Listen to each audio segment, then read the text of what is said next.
In this video, I will guide you on how to change My Eyes Only password on Snapchat. First, launch open the Snapchat app on your device. Make sure to log into your account. Now tap on the memories icon.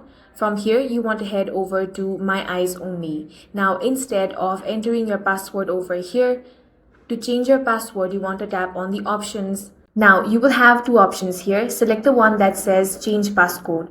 Now, go ahead and enter your current passcode. After that, create a new passcode. Once you have created your new passcode, you will have to re-enter it to confirm. Go ahead and do that. Now check the circle that says you understand if you forget this passcode, Snapchat won't be able to recover your passcode. Then tap on continue. Now tap on finished. As you can see, your passcode has been successfully changed. That's how you can change My Eyes Only password on Snapchat. If you found this video useful, make sure to hit the like button and subscribe for more videos like this.